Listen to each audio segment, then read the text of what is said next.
This is Shelby Patton and Ashland Hunley, here with the Linton Stockton Student Press. Today we're speaking with Holocaust survivor and Candles Museum founder, Ms. Eva Kor. Thank you for speaking with us today.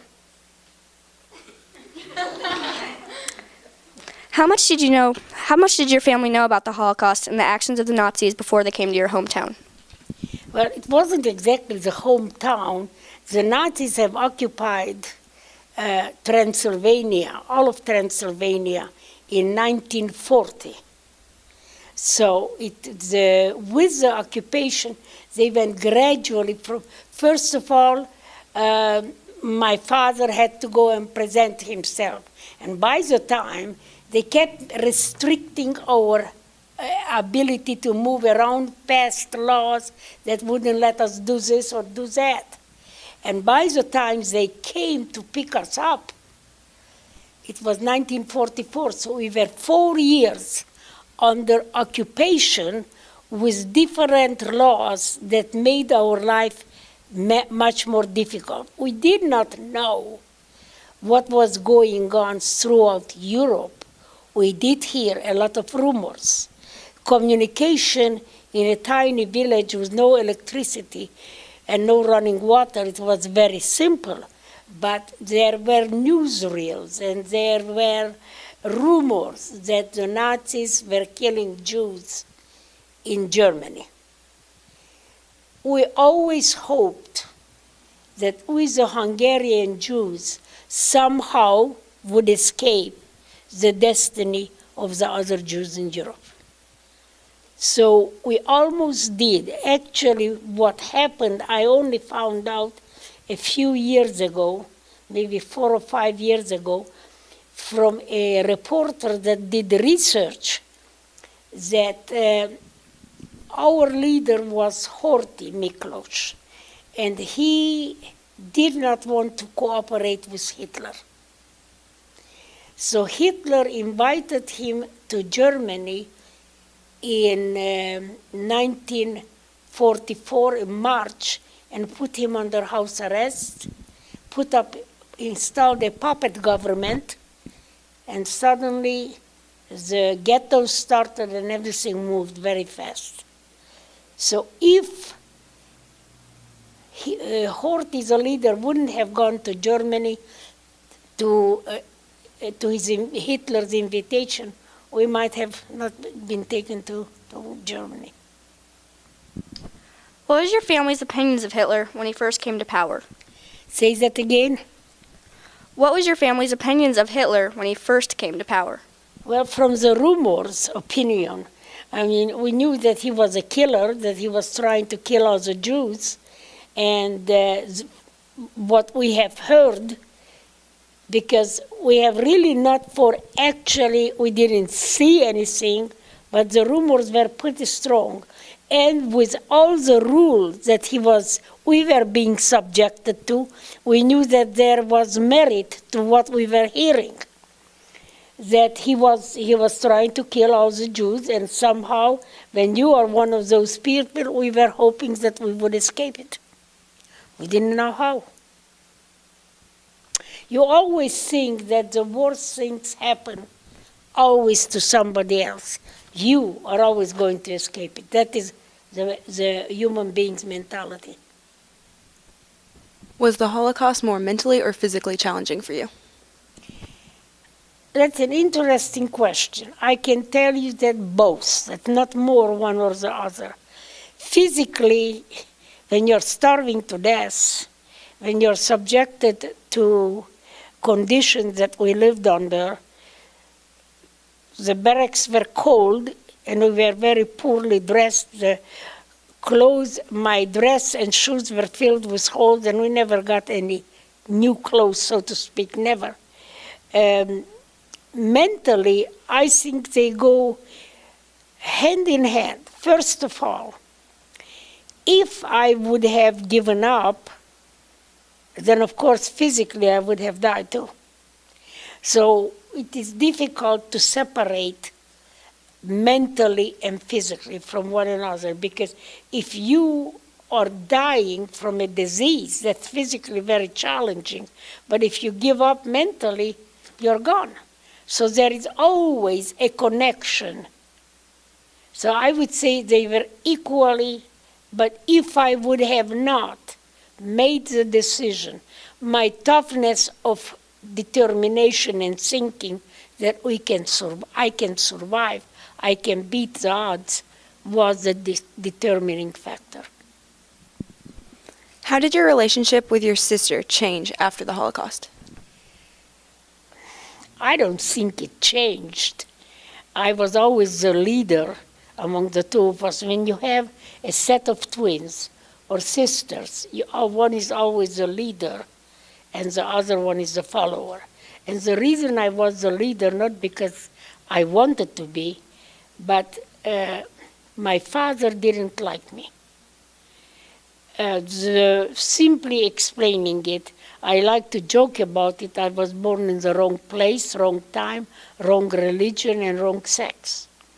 To be born Jewish in Europe in the 1930s and 40s was definitely the wrong place, wrong time, wrong religion. Where my parents had 2 daughters when they wanted a boy. So when my sister was being delivered by the midwife, my father asked in great excitement, "No, what do we have?" Hoping it was a boy. So the midwife said apologetically, "It's a little girl, but don't despair, another one is coming." So I was supposed to be the boy. And he never forgave me that I was a girl. Actually, I was not older than 5.5 when he one day said to me, "You should have been a boy." Well, I had no idea. How was that my fault? And so I kind of snapped back at him. I said, "I don't think it's my fault." And he got very mad at me. So he actually blamed all that on me and punished me almost daily for being a girl. And so I learned for 5 years to defy him and outsmart him. Little did I know that all that trained me for something a lot more difficult. So by the time I got to Auschwitz, I had almost 5 years of experience of outsmarting my father and authority. But the authority in Auschwitz was a lot more dangerous than my father was. And so I became the leader even though it wasn't what I set out to be or I understood. But I was not afraid. When we got to Auschwitz, I was not afraid. I was not scared. I had some experience, and Miriam always followed me because she thought that I knew what I was doing. I didn't, but I was not afraid, and that's what helped me. So after the war, I was always the leader. I became the leader because that is what happened to me accidentally, and it is the same thing happened after the war. I was the one who was always trying to solve problems, and that's what I was doing from the time I was 5, coming up with ideas, outsmarting my father, and coming up with solutions to problems. And life has given me plenty of problems to solve. Is it easy for you to relate to other Mengele twins, or were each of your situations different enough that you don't feel the same way? I don't know if it's easy, but when I formed the organization, I decided in 1978 that I wanted to know what we were injected with. And so I began reading books about Mengele, and there was no information about the experiments. It always said only that Mengele used twins in experiments. Well, I knew that already. So then I decided that the only way I might get some information if I located the other children who survived with me, but I didn't know how to find them. I didn't have names. I have not thought about them for so many years. And then ultimately I decided to go to the media and ask different people to help me with it. And then I formed the organization because nobody was paying attention to me and I didn't know what else to do. And with the organization and with the help of my sister, I located in 1984 80 individual survivors who lived in 10 countries and 4 continents. So it was a complicated little organization. So your question was, again, going back to your question. Read your question again. Is it easy for you to relate to other Mengele twins, or were Well, each of your situations different? In some cases, what the difference for us was that we all were used in experiments. The experiments, what I found out is that most of the twins remembered a lot less than I remembered. Their coping was that they didn't remember all the details. They just let it happen and blocked it out of their mind. And each person coped differently. But at least when we did talk about the experiments or how we coped with it, it was interesting to see how we could relate to one another. And I found some of the twins, one twin in particular who said she didn't even know that other twins survived. And she couldn't really talk to grown-ups who survived because they did not understand, number one, how a child felt, number two, why we had so many problems because of the experiment. So in that respect, I would say it was at least an opportunity to relate to some of the experiments and see when my sister got so sick, she was not the only one who was used in experiments on kidneys. There were 3 or 4 others who I have met who also have severe kidney problems, so Mengele used that. So I think it helped to know that somebody else has similar experiences. Were there any twins that you met or interacted with during the Holocaust that you met again through your organization?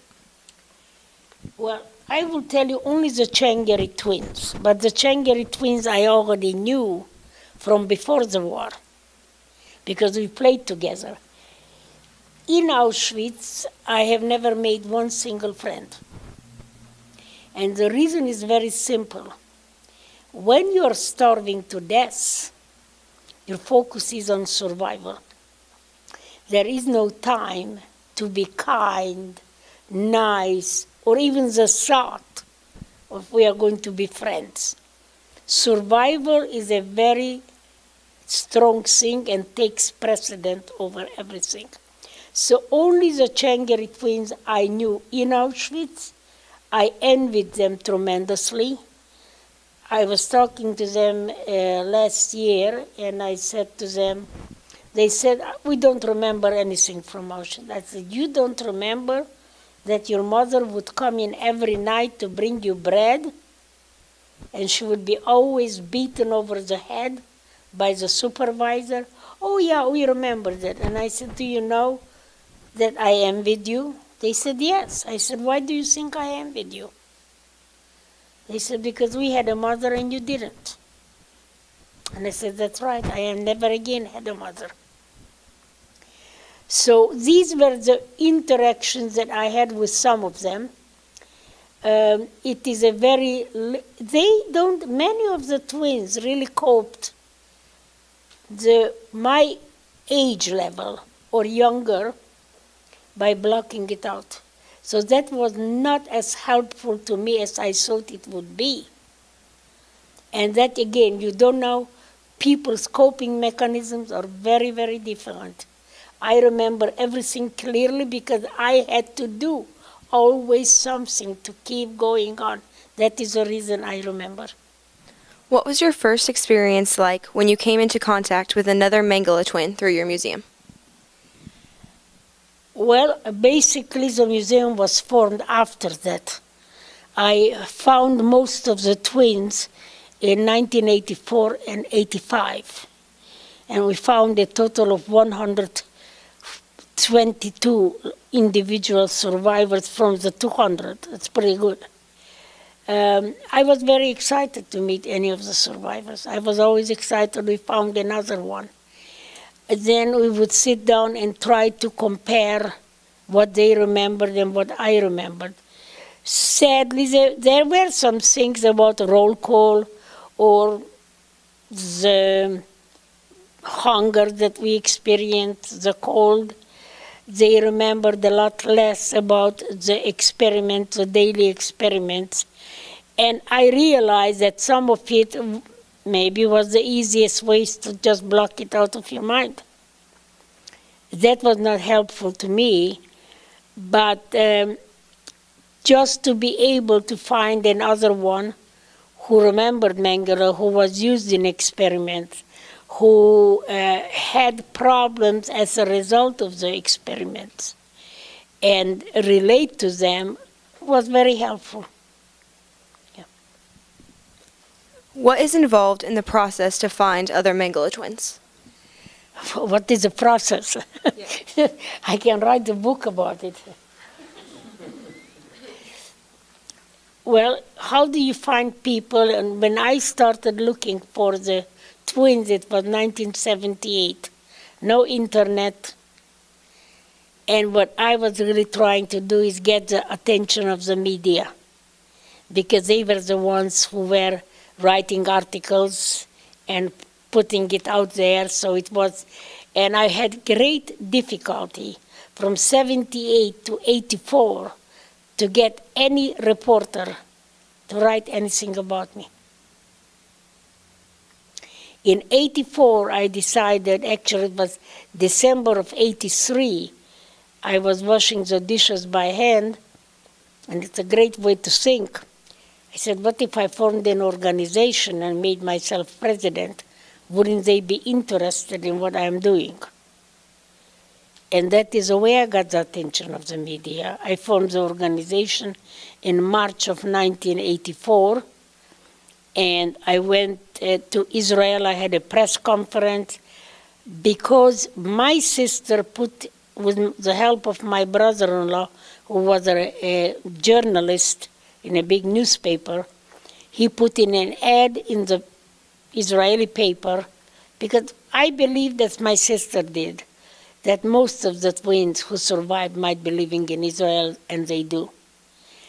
So it was logical to look for them there, and with the help of my brother-in-law, he put in the ad in the paper. He knew how to do it, and in 1 week, there were 80 telephone calls of survivors. So you didn't know how the process is. We didn't know we would find any. But obviously, they were interested. My brother-in-law put in the ad that my sister's telephone number, that we are looking for other survivors of Mengele's experiments for the purpose of a reunion. And we had a reunion in Jerusalem. First I went to Auschwitz with 6 of them, and then we went on to Jerusalem, and we had a mock trial of Mengele and a meeting with the twins. There were 80 of them that arrived. We located a total of 122. I don't know how many are alive today. If there was any piece of advice that you could give to another Holocaust twin, such as yourself, what would it be? Stop being a victim. Forgive what happened, not because they deserve it, but I am asking you, do you deserve to live free of what happened to you? Do you want to live free of what happened to you? How do you think you are going to do that? I am telling you that you can try it. It costs you no money. It's free. You can just write a letter for yourself, put it in your drawer, because you want to work through that pain to come to the determination that you want to forgive. And if it works for you, that is the best advice I can give any human being, particularly a human being who has been victimized. You cannot change what happened. Unfortunately, I can tell you that only one other twin has forgiven. Most of them hold on to the pain. I am not sure why. Even when I tell them it costs you nothing, you can always go take your pain back, just try it, see if you like it. I don't know what they are afraid of. They know how it feels to be a victim. Maybe they are afraid of feeling as a free human being. That is very sad. But that is what's happening. And most of the Holocaust survivors are very angry with me. I was in Israel last October, and because of the BuzzFeed video that was shown last September, I think BuzzFeed, I've gotten 187 million views on it. So much of the media in Israel followed it, and they wanted me to give them an interview when I went to Israel. They wanted to interview me and some other Holocaust survivors. There were about 20 of them said, okay, so you found a nice thing for yourself. It helps you feel happier. Why do you have to make it into a big thing? Why don't you just keep it to yourself? And they kept repeating that, so I decided I was going to think about it. And 3 days later, the reporter interviewed me again. And I said, if doctors today discover the cure for cancer, for Alzheimer's, for diabetes, should they keep it a secret? Well, they said no. I said, I discovered the cure from curing victimhood. Should I keep it a secret? They didn't answer. What would you say to twins not willing to forgive Joseph Mengele? They are not, why? What would you say to them? That's exactly what I would say to them. Try it. It costs you nothing. The only thing you could lose is your pain. And if you like your pain so much, that is strange. But I will tell you one thing, that their children and grandchildren like the idea of forgiveness. They don't want to they don't want to live with the pain. What would you tell others who have a hard time forgiving people themselves? I tell them repeatedly, try it. I am very sad that society is not teaching, and that's the reason I am teaming up with a professor in Madison, Wisconsin, to teach forgiveness with reading, writing, and arithmetic. I understand it's a skill. If we teach children how to forgive, maybe they will know how to forgive when they have a problem. If we didn't teach children to read or write and arithmetic, would they know how to do it? No. So it has to be incorporated in the daily teaching, because if a kid is beaten up by another kid, instead of beating him up, you can say, I forgive you. And you are immediately stopping the cycle of violence. But also, what it does, it empowers the victim to know that they have the power to have the upper hand. How much does it mean to you that you created an organization that has such a powerful meaning of forgiveness behind it? Well, the organization didn't have the forgiveness behind it. The organization started in 1984. I forgave in 1995. The organization is good because it is incorporating the stories of many of the victims and telling their stories. So it's not just my story. What I really like about I like who I am, I like what I do, that I get up every morning and there are people who want to hear what I have to say. At any age, any time in one's life, if you want to have meaning in your life, you can do something that will help other people. And every single one of us can do things that might help other people. And that is what makes life very meaningful. If we do nothing but help ourselves, that is a natural thing. But to be able to use your ideas, your life as an example to make other people listen and want to try it, it's always the best compliment is trying to get people to imitate what you do. The Candles Museum was burned down in 2003 by a serial arsonist. The Holocaust ended in 1945. 72 years later, why do you think that people still discriminate against others in such strong ways? That is $1 million question. I wish I knew the answer. Actually, just recently, the politics is very dirty and very nasty. The one side, the Democrats, blame the Republicans or the right wing that they are racist. Yet,